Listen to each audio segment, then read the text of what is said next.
Kua kōrero motuhake te kai tono a te pāti Māori a Ikaroa Rāwhiti, Hayley Maxwell mō te wā tuatahi.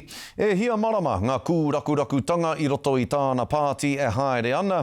Hoi anō, kua noho puku a Maxwell. Tainoa mai ki tēnei wā. I tana uiuitanga tuatahi kia Taioro News, ka whakamārama atu a Maxwell i tana rautaki kia whai i te pōti rangatahi. Me tana whakapono, he mana nui tō rātou ki te whakarereke i te hunga kā noho, hei māngai mō te Ikaroa Rāwhiti. Nā reira, kia whakawhiti atu tātou i nei ki te tai Rāwhiti, ki te poho o Rāwiri. Kei reira, Tina Wycliffe no te kapa o Taioro News e whangamai ana kei aia hoki te ripoata, me ngā whakamahuki o te wā. Tēnā koe Scotty o tira koutou katoa e mātakitaki maina me te tangi anō o te ngākau ki tērā o ngā pau o mua mō te karere a Moari Stafford. A kā tira kei te whare nui o te poho o Rāwiri au i tēnei wā, kei kōtata atu te whare o Hayley Maxwell. Kua roa ia e noho wahangu ana, engari i tana uiuinga a kāmera tuatahi, kua whakapuaki mai a Maxwell i ona whakaaro mo te noho tōtara wāhi rua a te pāti Māori. Tuia ki tērā ka kōrero maia mo tōna aronga nui ki te kapo i te pōti rangatahi. Ara te whakatipuranga kōhanga reo e whakatau ki tiai e Hana Rāwhiti Maipi Clark. Nā reira, kia mātaki ake tātou.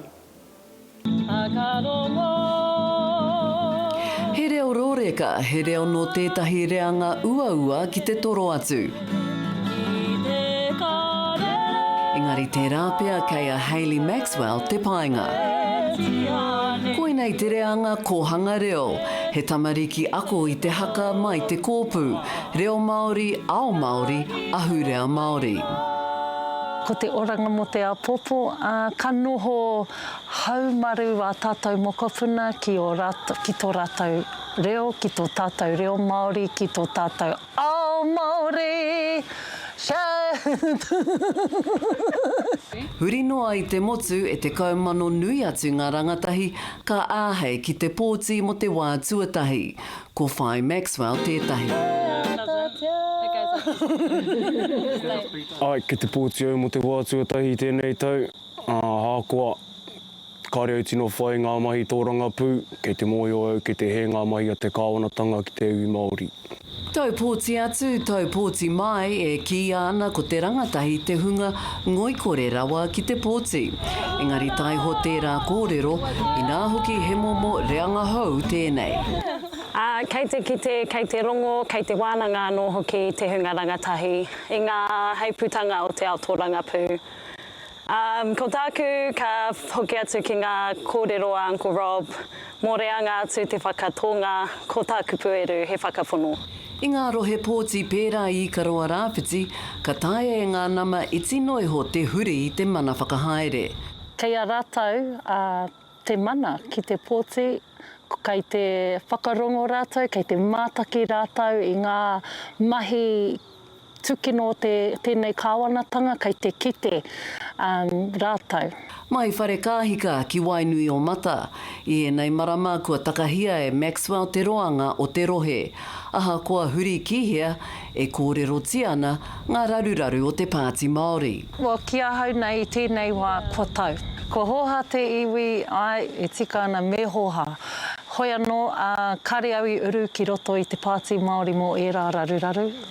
I whakatū au taku ringa hei pautiri ao, hei kaitono mō tēnei pāti ki te whawhai i ngā whawhai nui kei mua i te aroaro. Kua roa a Hayley e mahitahi ana me te rangatahi, nā reira he ngāwari tēnei ara whāinga mōna. Ko rātou te take, kei te tūau. Nā reira, ai, kare kore ka whakapono mai ki au. Ki te kore au, kare au i tutuki i aku mahi. Me aku whainga mō te apopo.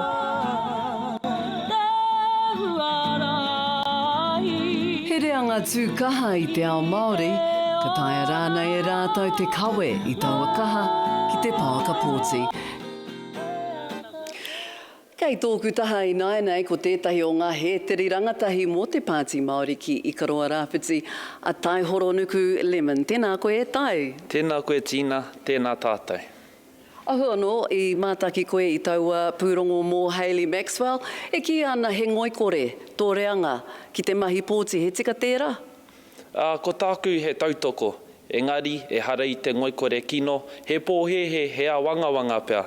Engari ngā tau kua hipa, kua ki te mātau I ngā tāmitanga o te kāwana, ki runga I a tātou Aotearoa whānui, I ko nā tipu mai te hiakai ki roto I a mātau kia ruku atu ki era mahi tō rangapū.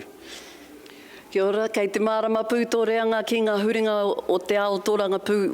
Tērā pia kāre rātou I te mārama ki ngā tukanga tō rangapū me era momo katoa. Hewa anō, kua tere hoki whakamuri Aotearoa I enei tau me te mārake te kite atu. I konei mātou, ka ngā whakamua I runga I te huarahi e mōhio nei tātou e tika ana. Nā mō ngā rohe pōti pēnei me Ikaroa rāwhiti, ne? Ka taia e ngā nama iti noiho te huri te mana whakahaere o te tūru. Nā reira he aha tō karere ki tō reanga.